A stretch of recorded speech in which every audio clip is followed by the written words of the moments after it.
يا صديقي دلني لله إني غاية الفردوس والظل الظليل. يا صديقي إننا بالله نحيا، فهو نور وهو زاد والدليل. يا صديقي دلني لله إني غاية الفردوس والظل الظليل.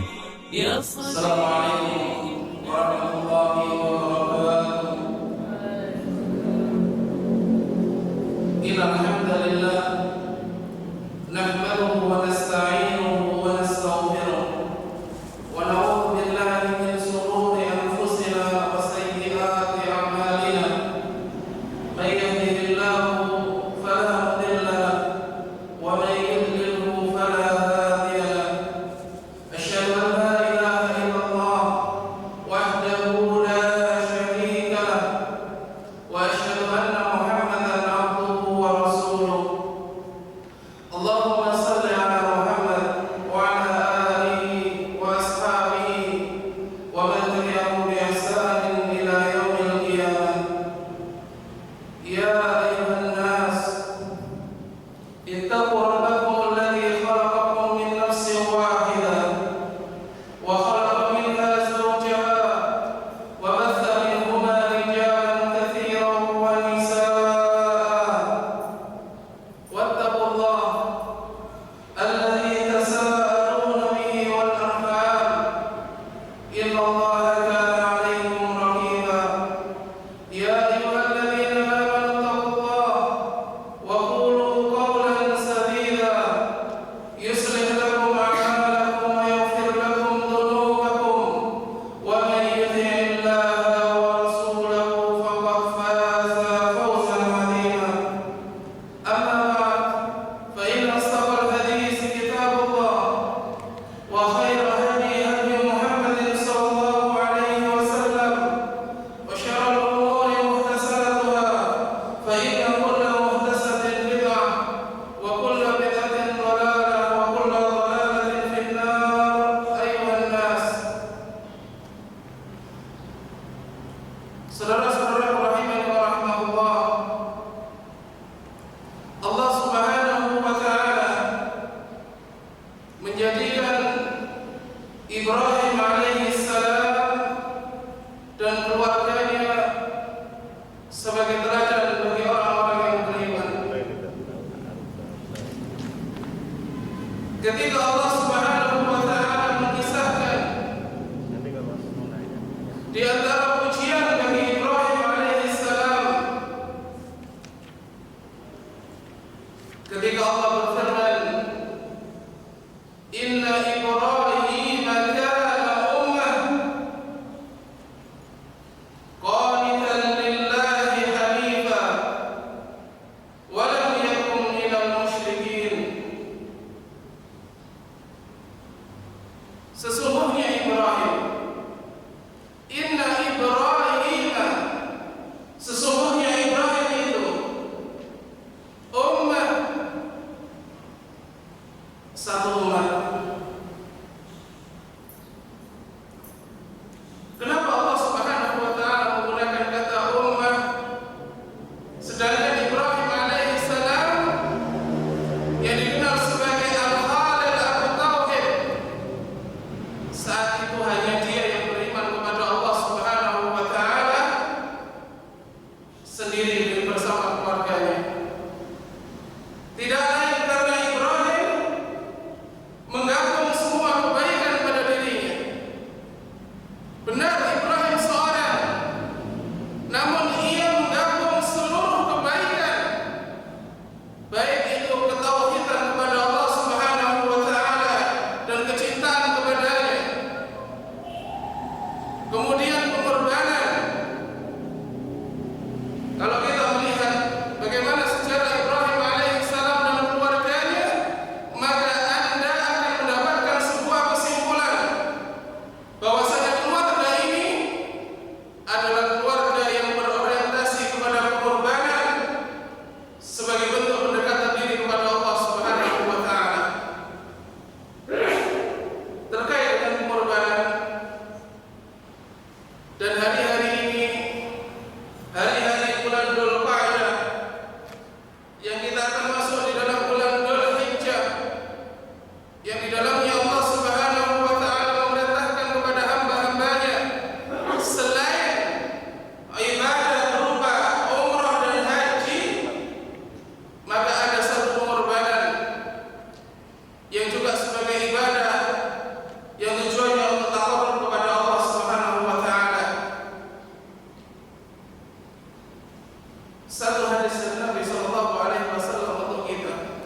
bahwasanya Ibrahim alaihissalam bukan hanya teladan di dalam tauhid kepada Allah, yang ia memiliki sifat hanifah, orang yang tulus tauhidnya kepada Allah, orang yang mengisahkan Allah Subhanahu wa taala dan mengikhlaskan ibadah hanya untuknya. Dan Allah menjauhkan dari sifat Ibrahim dari kesyirikan, walam yakun minal musyrikin. Dan Ibrahim bukanlah orang-orang yang suka dengan perbuatan syirik. Masya Allah, hanifah wa ma kana minal musyrikin. Seorang yang menegakkan tauhid. Demikian juga dengan kita di dalam menempuh rumah tangga, hendaknya pondasi awal rumah tangga kita adalah pondasi tauhid, menegakkan ibadah untuk Allah Subhanahu wa taala. Bagaimana rumah tangga akan mendapatkan ketenangan kalau yang didengar dari mereka adalah keluhan di dalam keseharian? Bagaimana rumah tangga mendapatkan sakinah kalau senantiasa suara-suara syaitan dari suara-suara musik yang diperdengarkan? Inilah Ibrahim alaihissalam dan keluarganya yang Allah telah puji mereka bahwasanya mereka berhasil menegakkan tauhid di dalam rumah tangganya, dan ini asas pertama menegakkan rumah tangga bagi orang-orang yang beriman dan juga orang-orang Islam. Bahwasanya mereka berhasil menegakkan tauhid di dalam rumah tangganya, dan ini asas pertama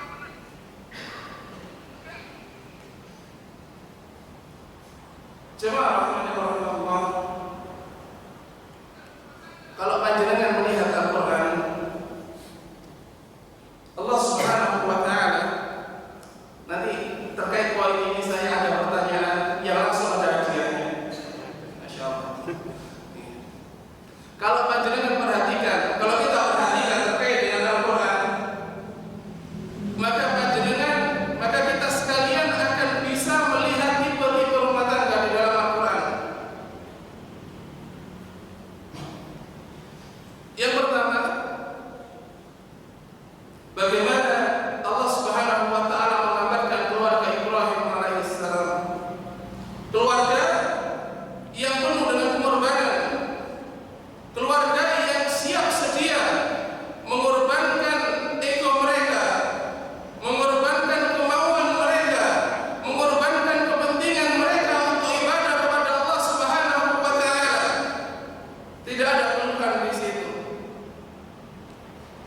Tidak ada pertengkaran karena dunia di situ. Murni ibadah kepada Allah Subhanahu wa taala. Dan hendaknya setiap kita menjadikan Ibrahim alaihissalam barometer di dalam menegakkan rumah tangga nantinya. Jangan menjadi contoh yang kedua sebagaimana contoh dari keluarga Fir'aun laknatullah alaih. Bagaimana keluarga Fir'aun? Allah menceritakan mereka di dalam surat At-Tahrim.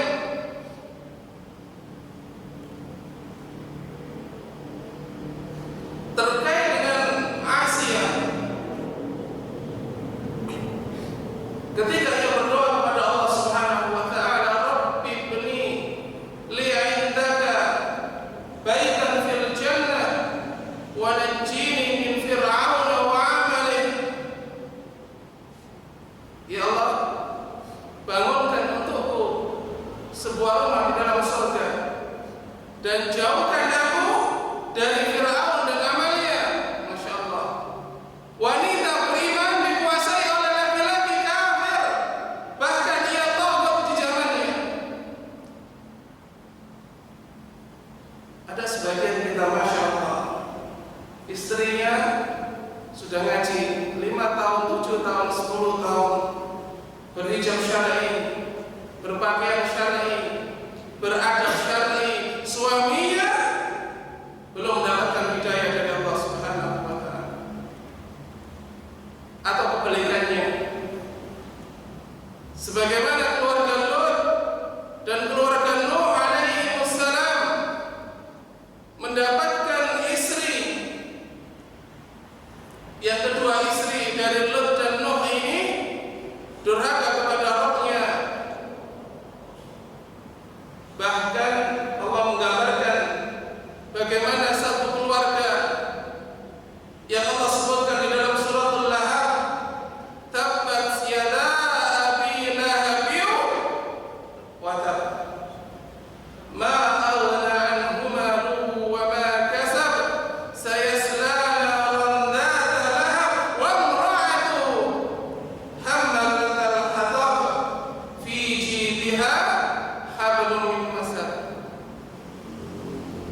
Jenengan milih pundi? Kita milih mana? Masya Allah. Yang tadi suami, istri, anak-anak mereka taat kepada Allah Subhanahu wa taala. Sebagaimana doa kita, Rabbana hab lana min azwajina wa dhurriyyatina qurrata a'yun waj'alna lil muttaqina imama. Itulah doa orang-orang yang beriman kepada Allah.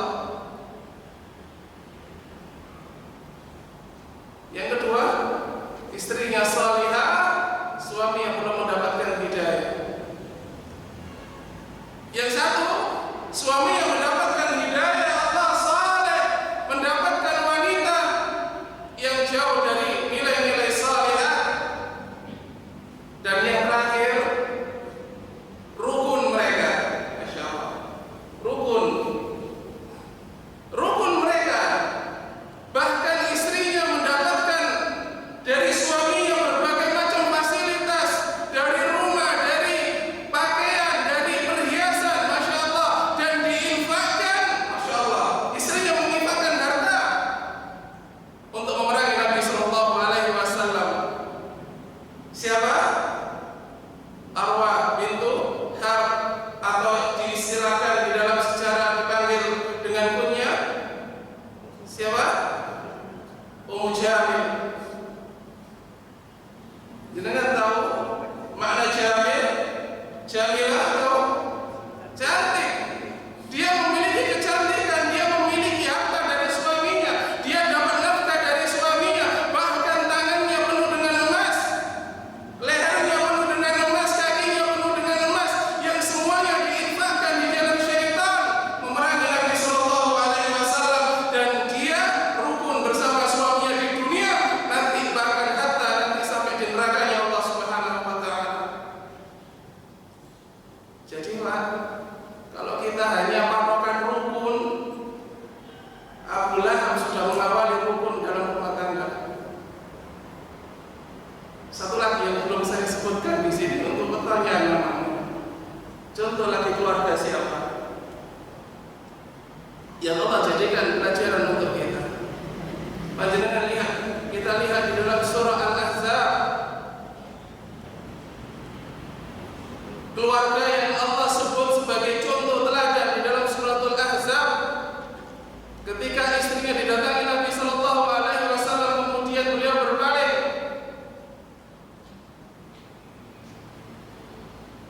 Ayo, dapat panitia nanti hadiah. Keluarga Zaid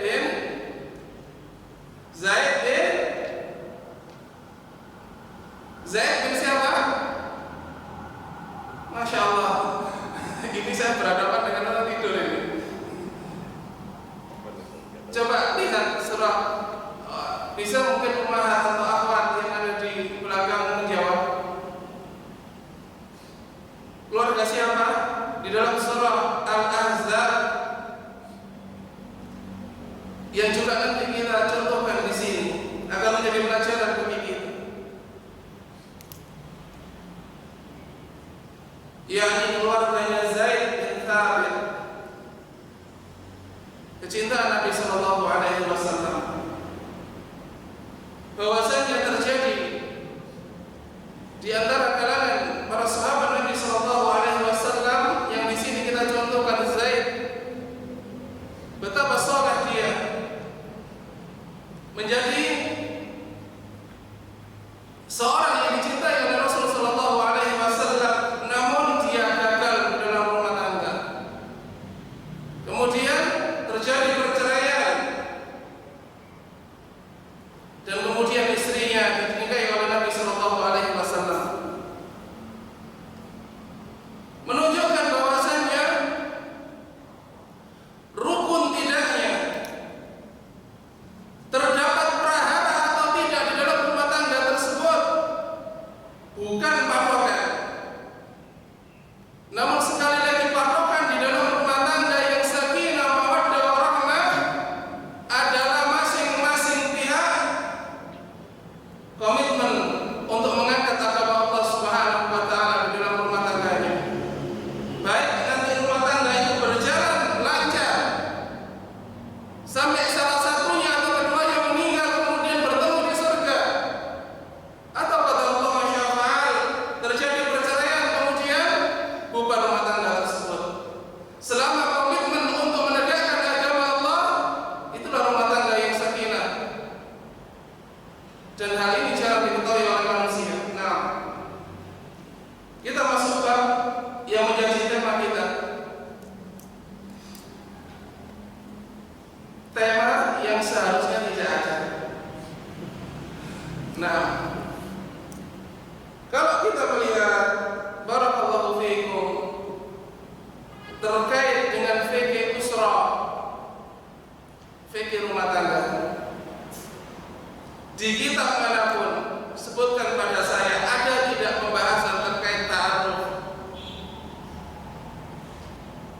sebutkan pada saya satu kitab, baik itu kitab fikih, baik itu kitab hadis, syarahnya, hasyiahnya, atau mungkin kitab usrah yang ditulis oleh ulama baik zaman dahulu maupun zaman sekarang yang menyertakan istilah ta'aruf. Maka jawabannya tidak ada. Kalau gitu kenapa dibahas? Nah, secara syar'i tidak ada istilah ta'aruf untuk mencari istri. Kalau kita melihat fikih para ulama terkait fikih usrah, maka yang di situ yang dijelaskan ulama adalah bagaimana mencari dan kriteria suami yang baik dan mencari serta kriteria istri yang baik. Kemudian langsung bab khitbah. Ta'aruf di mana? Masya Allah. Ta'aruf tidak ada. Karena ta'aruf adalah bagian dari khitbah itu sendiri, yakni khitbah pada kondisi awal. Jadi khitbah pada kondisi awal itu dinamakan ta'aruf atau penjajakan. Dan di sini barakallahu fikum, hendaknya kita bertakwa kepada Allah Subhanahu wa taala. Karena sesuatu yang disertakan Allah Subhanahu wa taala di awalnya, maka Allah Subhanahu wa taala akan memberikan kebaikan di dalam hal yang Dia tempuh tersebut. Bagaimana saudara rahimani wa rahimakumullah mengawali mencari jodoh? Apa yang harus kita lakukan? Di sini para ulama memberikan 3 hal terkait dengan bagaimana kita mendapatkan jodoh secara syar'i.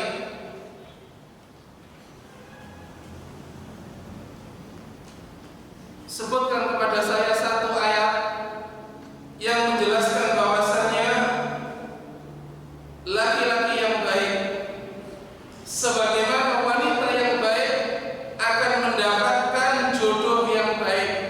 Di surah apa dan ayatnya seperti apa? Tafadhol.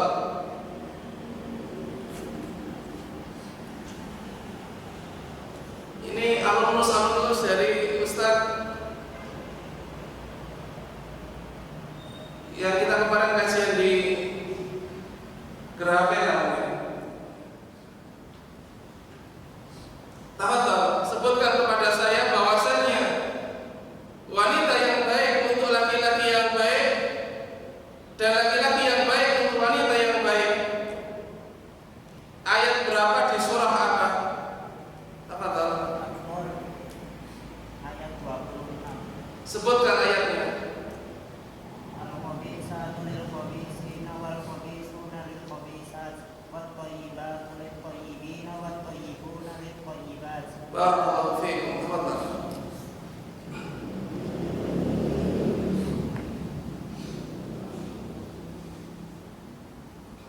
Saudara-saudara rahimani wa rahimakumullah, yang pertama, cara mendapatkan jodoh di dalam Islam ada 3. Yang pertama adalah kita yang berusaha langsung untuk mencari jodoh tersebut.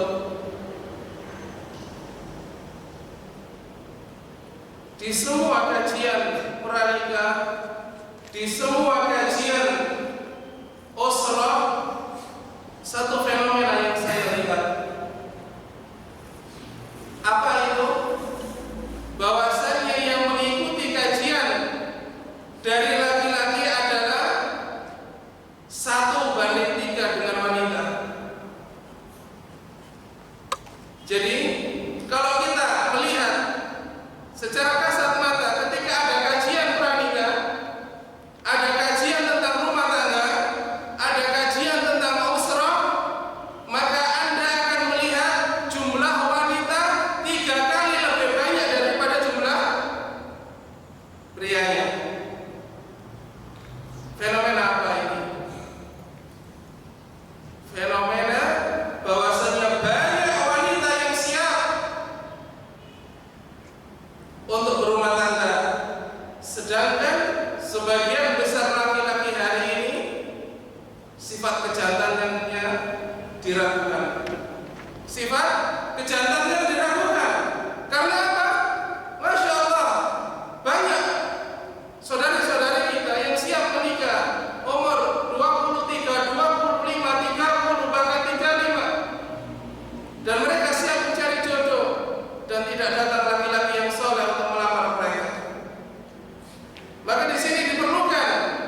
tanpa bantuan teman, tanpa bantuan keluarga, sendiri, dihadapi oleh orang 5 sendiri, dan mampu saya untuk menjawab semua pertanyaan mereka. Kalau jenengan hari ini minimal bawa teman, Masya Allah. Sedangkan jika bawa teman untuk melamar wanita saja, Masya Allah, diragukan kejantanan Anda. Nah, yang ketiga, sebagaimana Allah Subhanahu wa taala terangkan di dalam suratul Ahzab ayat yang ke-50, terkhusus bagi wanita menawarkan diri untuk dinikahi oleh orang-orang yang saleh bukan sebuah aib. Nah, wa imra'atan mu'minatan in wahabat nafsaha lin-nabi in arada an-nabi an yastankihaha. Para wanita yang mukminah yang menghibahkan dirinya kepada Nabi sallallahu alaihi wasallam untuk dinikahi oleh Nabi ketika Nabi tersebut ada keinginan untuk menikahi mereka. Jadi di antara hal yang syar'i adalah wanita itu menawarkan dirinya kepada orang yang saleh atau melalui perantara sebagaimana Umar bin Khattab menawarkan Hafsah kepada sebagian sahabat Nabi sallallahu alaihi wasallam, kepada Abu Bakar, kepada Utsman, kepada Ali, semuanya terdiam. Kemudian Hafsah mendapatkan suami yang lebih baik dari ketiga orang ini, yakni dinikahi oleh Rasulullah sallallahu alaihi wasallam. Atau di dalam kisah Khadijah yang melalui perantara Abu Thalib kemudian beliau dinikahi oleh Rasulullah sallallahu alaihi wasallam. Antara ekspektasi dan realita, tentunya setiap orang yang datang kemari atau sudah membangun rumah tangga mereka, apa bayangan pertamanya? Apa bayangan pertamanya? Mendapatkan rumah tangga yang sakinah, mawaddah, warahmah. Dan kita jelaskan kemarin di pertemuan yang lalu-lalu. Seorang laki-laki ketika dia ingin menawari sebuah rumah tangga, dia ingin mendapatkan, membayangkan pada dirinya bahwasanya istrinya adalah istri yang salihah, istrinya adalah istri yang taat kepada suami, yang tidak hanya membantah, istri yang taat dan juga perhatian kepada calon mertuanya, dan istri yang siap untuk menempuh sebuah konsekuensi dari rumah tangga di atas jalan Allah Subhanahu wa taala. Demikian juga dengan wanita, Masya Allah. Bayangkan wanita kebanyakan tidak terlalu muluk. Wanita secara umum ketika melihat seorang laki-laki beda dengan laki-laki melihat wanita. Kalau wanita pertama kali yang dilihat wajahnya cantik atau tidak. Namun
Dari 2005 umpama sampai hari ini berapa tahun? 17 tahun, 18 tahun, 20 tahun.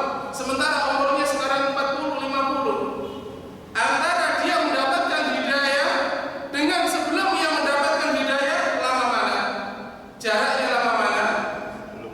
Sebelum. Sehingga yang dominan di dalam karakter seseorang yang itu dia dikelola, dia diajari, dia mengelola karakter itu lebih lama dari sebelum dia mendapatkan hidayah, sehingga yang banyak terbawa itu tabiat-tabiat sebelum dia mendapatkan hidayah. Tabiat kasarnya, tabiat tidak sabarnya, tabiat pemarahnya, masih suka musik-musik, masih suka Tuhan. Nah, masih suka Tuhan. Masya Allah. Kita tidak lecehkan terkait celananya yang cingkrang, jenggotnya yang panjang. Kata Allah, Masya Allah, ketika kita lihat di satu lorong, dari lorong-lorong jalan kita temukan dia merokok. Alhamdulillah dia masih memiliki malu. Nah, maka yang pertama kali harus Anda wujudkan di dalam hati adalah hendaknya kita berlapang dada dan memaklumi. Kalau banyak kekurangan di antara calon-calon, banyak banget kekurangan calon kita, maka demikian yang ada pada diri kita. Bahwasanya tabiat seseorang sulit untuk dirubah. Terlebih orang yang baru datang ngaji, baru datang mendapatkan hidayah sunnah, maka tabiat-tabiat itu akan sulit dihilangkan. Maka yang harus kita wujudkan adalah kita berlapang dada dan memaklumi kekurangan. Jangan Anda, sebagian kita menginginkan sesuatu yang sempurna. Makna sempurna adalah tidak memiliki kekurangan. Anda menuntut pihak lain untuk sempurna, sementara diri kita penuh dengan kekurangan. Apakah itu adil? Nah, maka ketika ingin mendapatkan jodoh, hendaknya sekali lagi yang Anda harus tanamkan adalah memaklumi kekurangan. Kemudian yang kedua, bahwasanya rumah tangga adalah awal konflik. Meskipun kita tidak suka berkonflik, sebagian orang masih dinamakan, masih ada hal-hal yang masuk ke dalam hati secara halus, bahwasanya nanti setelah menikah mendapatkan jodoh yang soleh, maka dia akan menemukan rumah tangga yang bahagia untuk selamanya. Saya katakan rumah tangga bahagia untuk selamanya itu hanya ada pada telenovela, ada hanya pada cerita bawang merah dan bawang putih, atau putri salju, bukan putri tidur. Ya, ketemu pangeran, kemudian dicium, bangun, kemudian mereka menikah dan berbahagia untuk selamanya. Nah, ketahuilah wahai kaum muslimin dan muslimat, bahwasannya ketika Anda pertama kali berhadapan dengan wali, kemudian wali itu menyerahkan perwalian kepada Anda dari anak-anaknya dengan mengatakan, aku nikahkan kalian dengan anakku, kemudian Anda menjawab, saya terima, maka ketahuilah bahwasanya itu adalah awal dari permasalahan di dalam hidup Anda. Bagaimana Anda menundukkan ego Anda untuk memahami orang lain yang berbeda tabiat dari kita, orang yang selama hidupnya diasuh oleh orang tuanya, yang kita tidak tahu siapa dia, kemudian kita bawa di dalam rumah tangga kita untuk mengasuh calon anak dan keturunan kita, dan kita tidak tahu bagaimana nanti rumah tangga ke depannya, apakah langgeng atau hancur lebur rumah tangga tersebut, karena itu adalah urusan gaib. Maka dari itu, fahami bahwasannya rumah tangga adalah awal permasalahan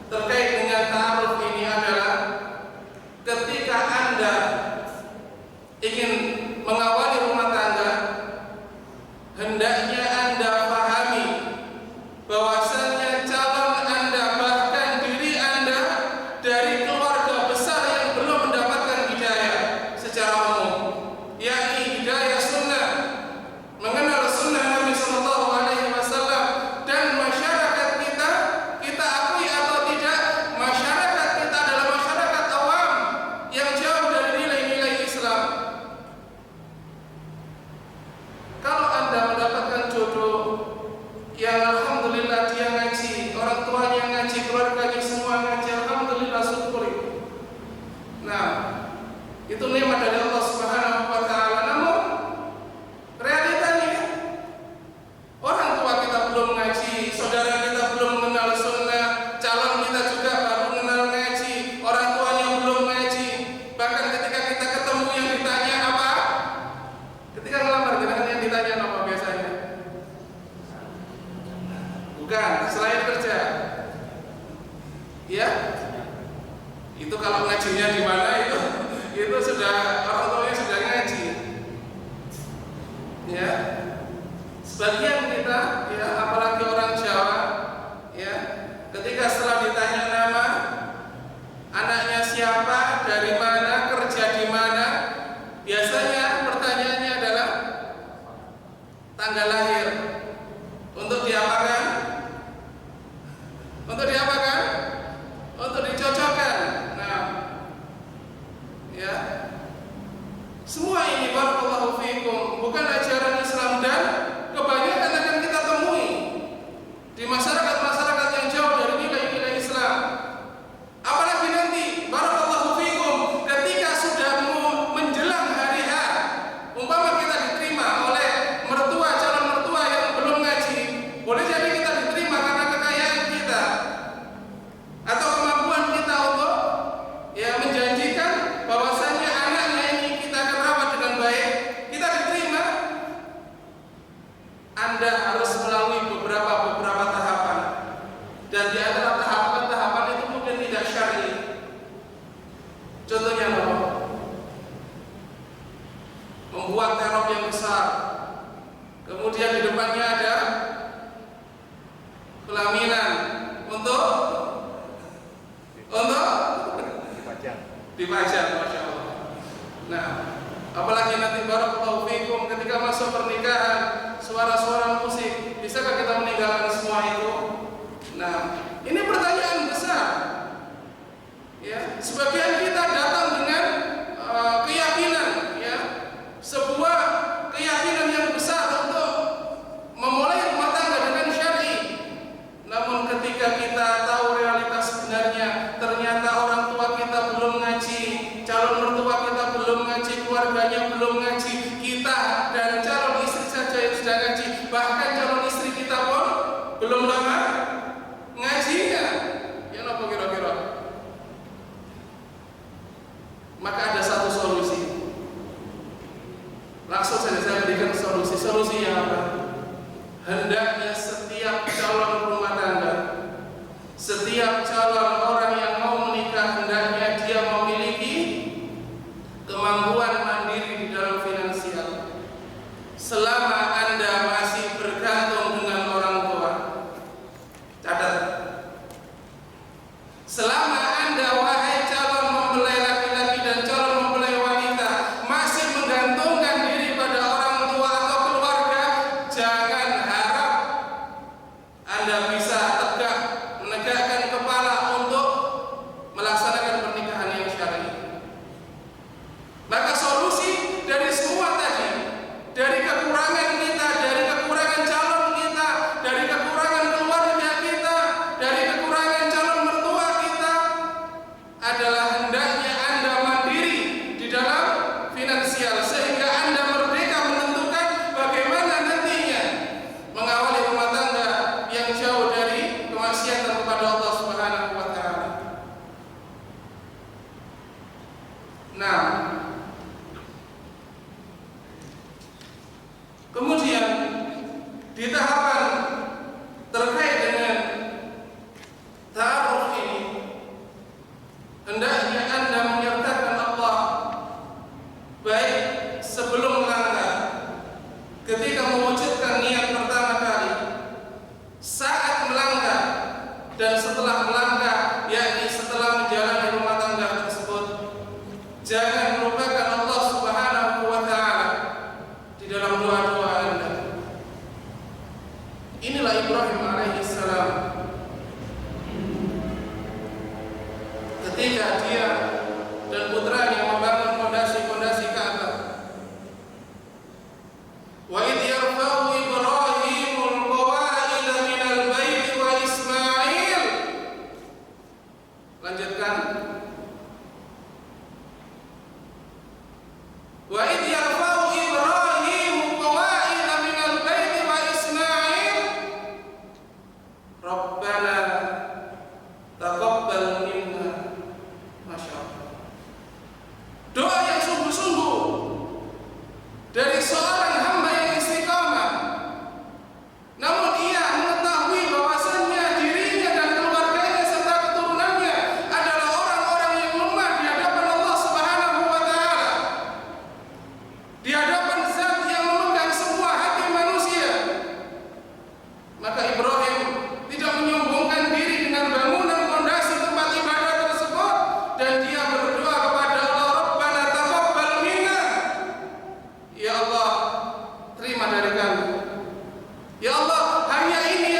jangan kira rumah tangga Nabi Sallallahu Alaihi Wasallam itu kenyang terus. Bahwasanya keluarga Nabi adalah keluarga yang tidak ada pertengkaran di dalamnya. Kalla summa kalla. Ada perceraian di rumah tangga Nabi Sallallahu Alaihi Wasallam. Ada piring pecah di dalam rumah tangga Nabi Sallallahu Alaihi Wasallam. Bahkan ada pertengkaran antara satu istri dengan istri Nabi di depan para sahabat Nabi Sallallahu Alaihi Wasallam.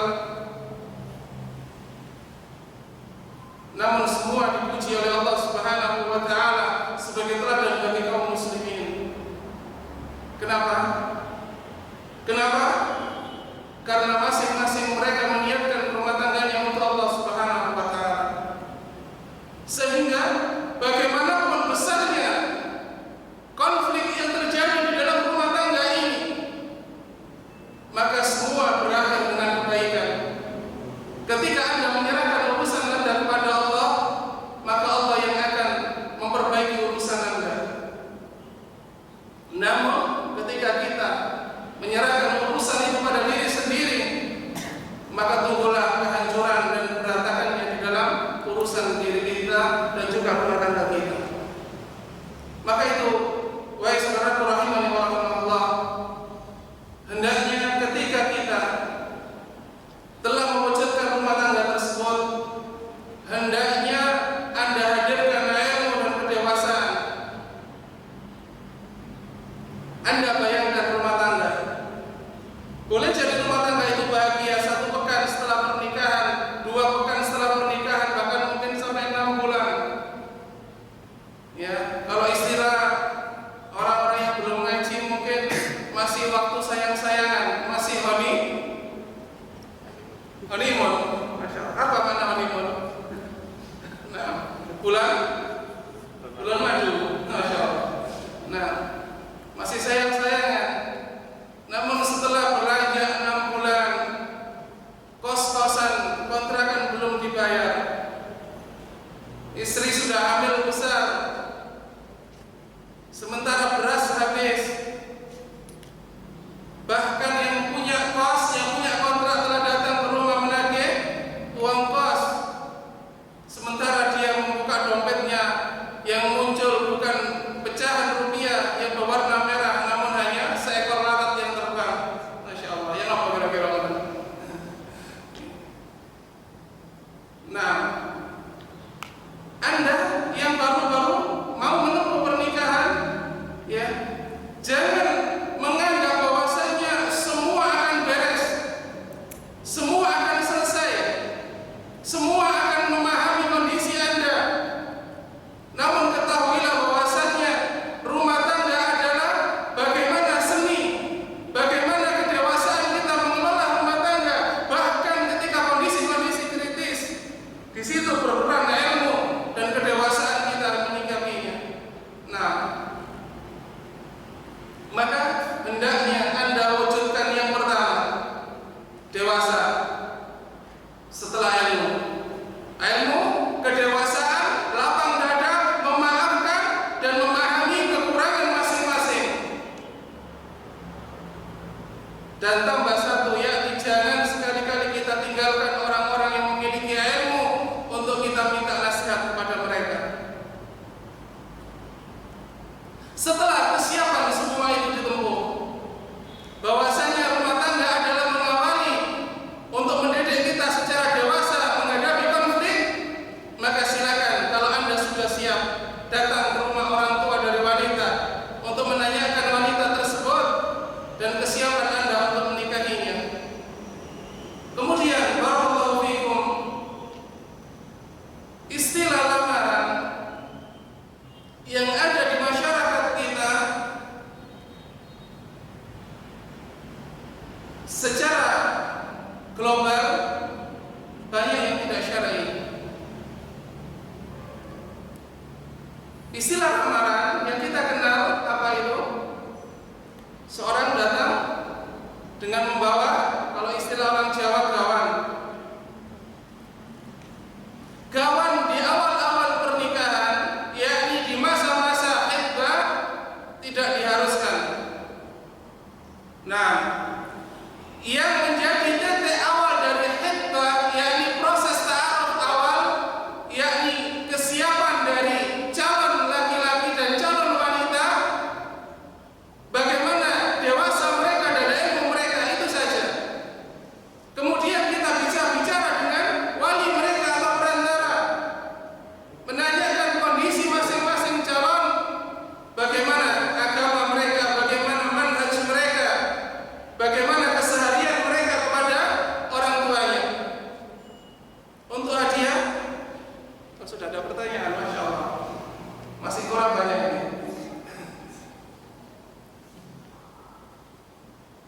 Maka tugas seorang laki-laki datang, temui calon mertua Anda, wujudkan pada diri Anda sikap kejantanan untuk menghadapi calon mertua. Tunjukkan adab yang baik sebagai penuntut ilmu di hadapan calon mertua. Dan jangan janjikan hal yang tidak ada pada diri Anda. Seorang penuntut ilmu dikenal dengan tawadhu'nya kepada Allah dan kemudian tawadhu'nya kepada manusia. Jangan hidup dengan apa yang menjadi kehidupan orang lain. Umpama kita memang memiliki motor yang butut, tunjukkan itu kepada calon mertua kita. Tidak perlu harus pinjam motor teman umpama. Sebagian orang, Masya Allah, ketika mau melamar anak orang memakai mobil, ternyata mobil rental. Tidak perlu. Nah, tunjukkan diri Anda. Tunjukkan ini saya. Nah, ini yang saya mampu. Maka orang yang memiliki ilmu dari orang-orang yang memiliki sifat tua dan juga sebagai orang tua akan dapat menilai kejujuran Anda dan keseriusan Anda. Kemudian kalau memang, dan yang banyak tidak diketahui oleh orang, ya, bahwasanya setelah Anda meminang anak orang, ya, lamaran tidak harus diterima. Nah, jadi yang kita pahamkan sebagai penuntut ilmu hari ini, ta'aruf itu satu kondisi. Kemudian setelah itu khitbah satu kondisi. Enggak. Kemudian nikah satu kondisi. Nah, bahwasanya ta'aruf itu bagian dari khitbah. Nah, setelah penjajakan bertanya dengan walinya atau saudaranya atau orang yang dikenal, maka tidak harus menunggu keluarga untuk iya atau tidak. Bahkan sebagian laki-laki, termasuk saya diantaranya, nah, ketika saya melamar istri saya dan tanya sebagian sifat dari istri saya kepada mertua, maka detik itu saya katakan saya lanjut. Gak perlu laki-laki kok menunggu 3-4 hari. Gak perlu. Nah,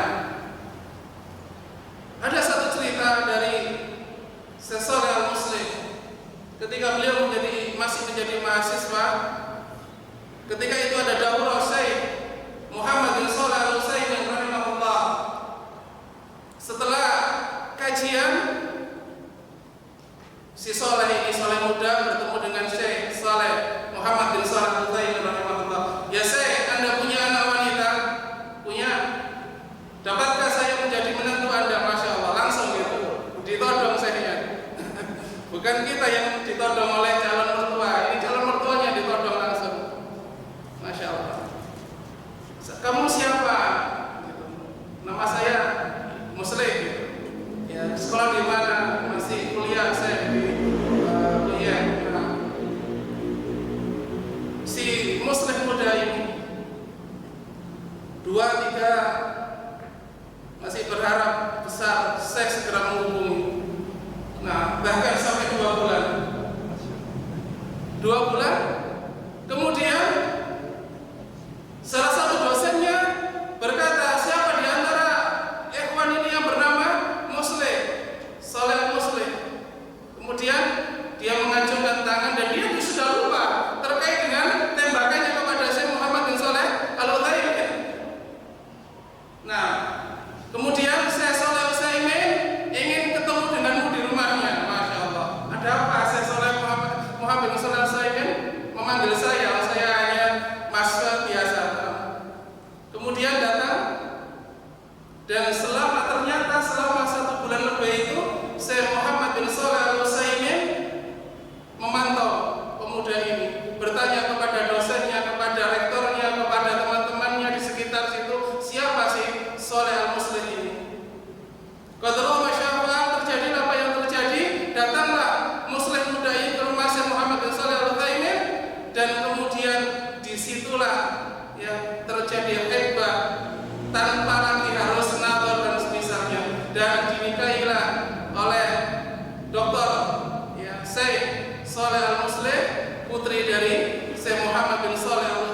Jadi tidak harus ya lamaran itu membawa keluarga besar, bahkan mungkin satu RT dibawa untuk hanya sekedar melamar, atau mungkin ya kita tidak melamar anak orang karena terbayang bahwasanya kawan itu harus besar. Enggak.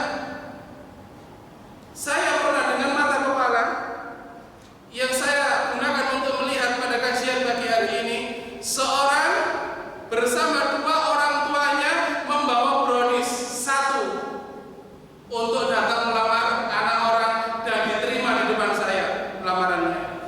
Masya Allah. Dan beliau saat ini sudah hampir 3 bulan. Semoga Allah memberikan keberkahan kepada kehamilannya. Nah, jadi seperti itu laki-laki. Anda siap datang ke rumah wali, tanya anaknya, Pak, butuh menantu. Kerjaanmu apa? Kerjaan saya melamar Pak hari ini. Enggak, kerjaanmu, penghasilanmu. Ya nanti Pak dipikir belakang. Pokoknya Bapak setuju enggak saya jadi menantu Anda? Gitu laki-laki, jangan, Masya Allah ya, malu-malu ya. Sementara banyak wanita saudara-saudara kita siap menikah belum dapat jodoh sama sekali sampai hari ini. Kami ditelepon seorang wanita dari Medan, umurnya 42 dan statusnya gadis, belum pernah menikah. Sampai beliau mengatakan, boleh tidak seorang wanita tidak menikah selamanya, saking putus asanya. Nah, di mana laki-laki yang soleh, sebagaimana soleh al-muslih tadi, yang berani datang ke ustaz untuk menodong anak ustaz, dan ustaz insya Allah dia akan bisa menilai seseorang dari basirah dan ilmunya. Nah, selama hati itu takwa, akan diterima oleh hati yang takwa. Nah, selanjutnya, setelah masing-masing klub, masing-masing menerima kondisi, kemudian terjadilah khitbah dan diterima khitbah tersebut, maka baru seseorang boleh untuk tahap berikutnya dari khitbah apa? Nazar. Jangan jadi laki-laki yang menjadi abu nazar. Ya, didik-didik nazar enggak jadi, didik-didik nazar enggak jadi. Ya. Sebagian ikhwan, nah, terjadi hal semacam ini. Mereka hanya jadi tukang nazar tanpa ada keseriusan, dan ini kemungkaran. Makanya kita katakan nazar adalah ketika antara calon mertua, calon kita sebagai wanita, dan kita sendiri siap, kemudian diterima, baru lakukan nazar. Nazar itu fungsinya untuk menetapkan hati, itu saja. Nah, boleh jadi nanti kalau ada nazar juga, ya kita tidak tahu istri kita habis giginya atau untuk giginya. Nah, dan nazar batasannya adalah muka dan dua telapak tangan. Sebagian ulama mengatakan nazar yang boleh adalah anggota-anggota wudu dan juga aurat wanita di depan mahram selain suami. Nah, itu yang boleh dilihat. Selanjutnya, ketika lamaran Anda diterima, hendaknya Anda sebagai calon suami memiliki istiqamah untuk menjelaskan bagaimana proses pernikahan secara syar'i. Nah, di antara hal yang tidak syar'i adalah memajang antara wanita dan laki-laki di depan undangan. Nah, umpama masih ada hal semacam itu, sebagian ustaz kita membolehkan hanya untuk sekedar foto saja bersama keluarga. Tapi memajang calon mempelai di depan hadirin sampai selesai acara dari pernikahan, maka ini kemungkaran. Terlebih ya ikhwah, terlebih ketika yang terdengar dari acara pernikahan kita suara-suara syaitan, suara-suara musik dan semisalnya, jangan harapkan keberkahan di dalam rumah tangga kita kalau kita mengawali rumah tangga tersebut dengan kemungkaran. Nah, ini yang dapat saya sampaikan terkait dengan pembahasan kita terkait ta'aruf sebagai tambahan kajian kita di Jawa Pos Kemarin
ditanyakan? Yang ditanyakan itu dulu pernah ditawarin orang buat nikah, terus saya masih bingung soal ekonomi.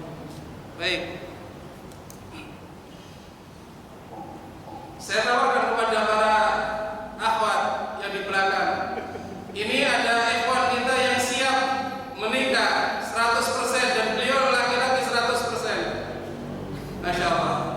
Banyak laki-laki yang gagal, Masya Allah. Banyak wanita nikah sama kambing. Nah, kadang-kadang kita, Masya Allah, di Indonesia ini hal yang tidak masuk nalar kita terjadi. Laki-laki nikah dengan kambing. Di mana itu? Di Gresik, Masya Allah.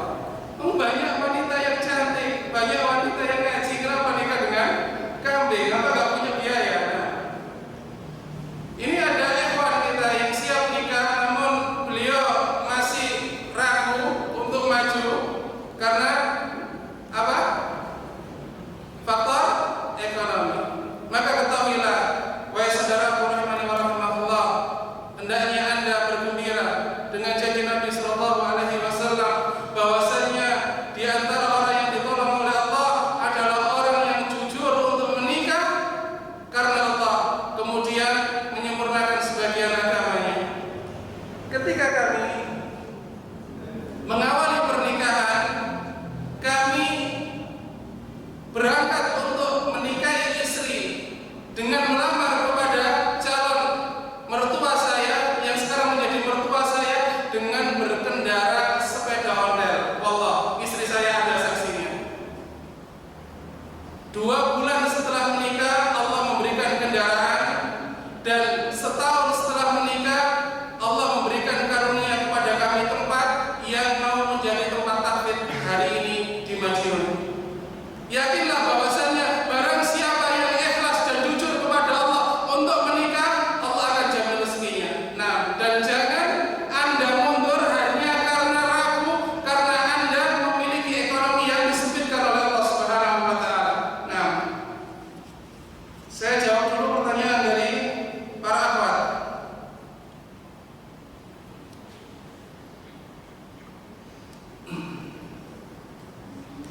Menikah bukan hanya tentang suami dan istri, tapi tentang 2 keluarga besar.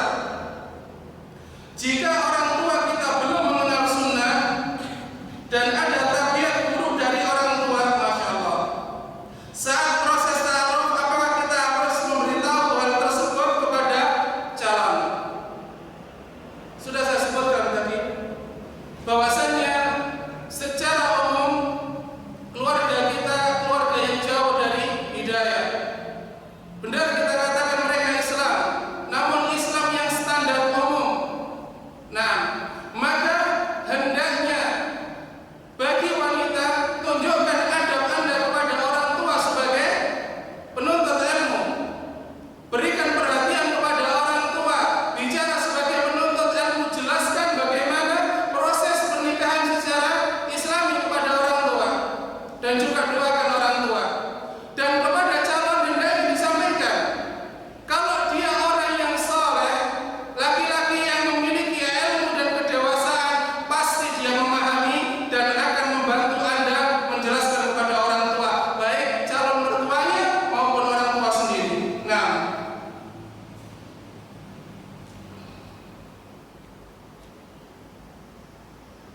bagaimana cara menghadapi jika terjadi jatuh cinta ketika proses ta'aruf? Masya Allah. Jadi lihat saja sudah jatuh cinta. Terkadang hal tersebut mengganggu ibadah, menjadi tidak khusyuk dan senantiasa terbayang. Bagaimana cara menjalani proses ta'aruf tanpa ada perasaan di awal? Tidak ada orang yang menyalahkan Anda untuk mencintai sosok person. Nah, itu manusia mencintai orang lain, apalagi kita sebagai orang yang sudah belajar agama.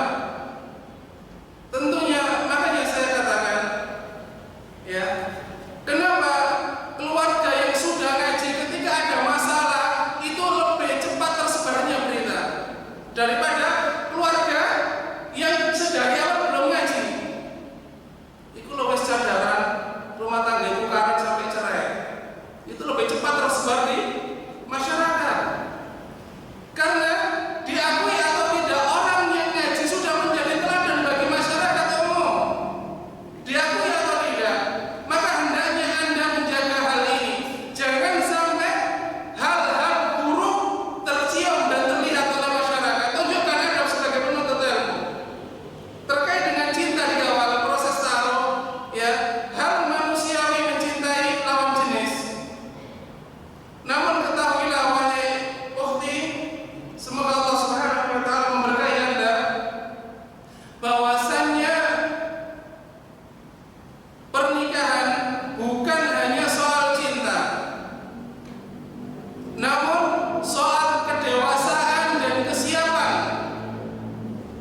seorang laki-laki dianggap memiliki keseriusan kalau dia bisa berinteraksi, berbicara, bermuhadasah dengan orang tua kita.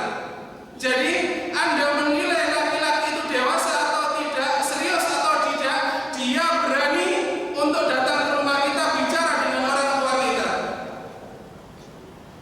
Sebagian orang, Masya Allah, kita memulai jenjang ta'aruf di mana? Di emperan masjid. Ta'aruf di emperan masjid. Ya, apalagi sendiri. Sebagian akhwat terlalu berani mereka. Ketika mereka di jenjang ta'aruf tidak menyertakan orang tua, dan bahkan sebagian besar mereka tidak tahu orang tuanya kalau anak putrinya sedang proses ta'aruf dengan laki-laki, ini kemungkaran. Bagaimana Anda akan menjalin komunikasi dengan laki-laki sementara Anda tidak bisa berkomunikasi yang baik dengan orang tua?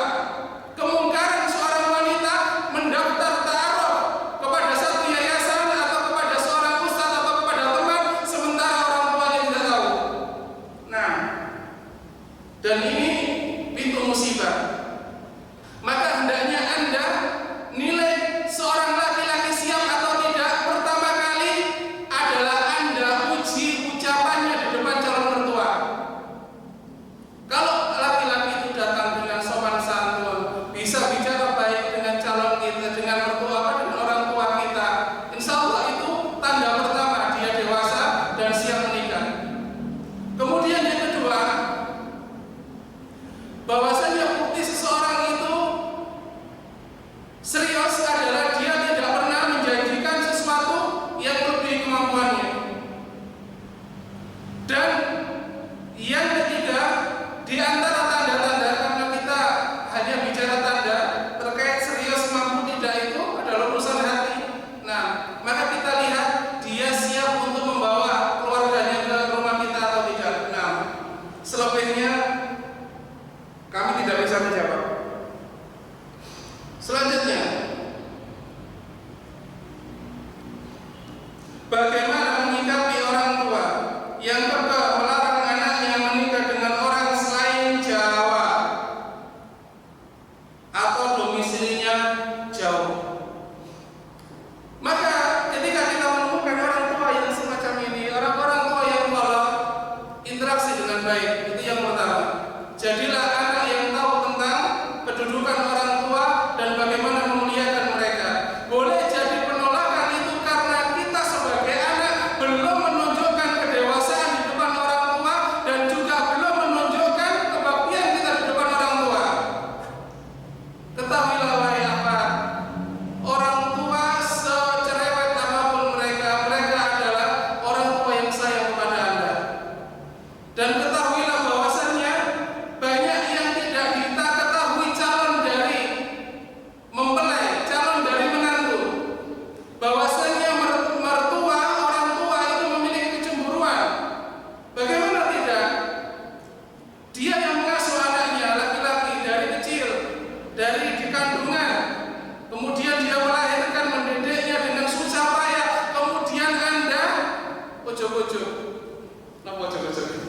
ya, serta-merta mengambil ya calon suami Anda untuk menjadi suami Anda. Ya, ketahuilah bahwasanya secara psikologi mertua atau orang tua memiliki kecemburuan kepada anak-anaknya, dan itu adalah ungkapan cinta orang tua, ya, karena memang mereka berpikiran dengan pikiran orang tua. Nah, bukan seperti kita berpikiran anak muda. Maka hendaknya yang pertama, bangun komunikasi yang baik dengan orang tua. Yang kedua, kalau memang tidak mampu, hendaknya yang bicara dengan orang tua adalah orang tua lain, yakni paman atau saudara, atau bahkan mungkin bisa mengajak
izin bertanya, jika di dalam perjalanan ta'aruf sampai bab nazar dan akan melanjutkan khitbah, qadarullah seorang ikhwan tersebut lagi mengalami musibah di dalam keluarganya, dan beliau ini anak pertama tulang punggung, sedangkan beliau bimbang untuk melanjutkan karena finansial, sedangkan si ikhwan sudah mau menerima, si akhwat sudah mau menerima, tetapi jika menunggu terlalu lama dan tanpa kejelasan, kita sebagai akhwat juga tidak mau terlalu lama, sikap apa yang kami harus ambil sebagai seorang akhwat? Hendaknya seorang ikhwan dan akhwat hidup secara nyata, ya, bahwasanya Anda harus menikah dengan orang yang siap, dan siap itu maknanya segera. Mbak, ya, aku suka sama kamu, ya, kemudian dia melamar, ya, pas di lamaran itu dia janjikan kepada orang tua kita atau kita sendiri, nanti saya kalau lulus kuliah 3 tahun lagi, siap menunggu. Maka orang semacam ini tidak memiliki keseriusan, maka hendaknya Anda kembalikan omongan itu kepada ikhwan ini, diteruskan atau tidak, dan semoga bila memang dia tidak sanggup meneruskan dalam waktu singkat, maka segera selesaikan, ya, batalkan penerimaan lamaran tersebut dan cari orang yang serius dan bisa bersegera ketika menikah. Saya katakan, namanya orang menikah dengan segera itu segera, bukan, ya, menggantung seorang dengan lamaran kemudian dinikahi 3 tahun 4 tahun lagi, itu bukan niat menikah. Nah,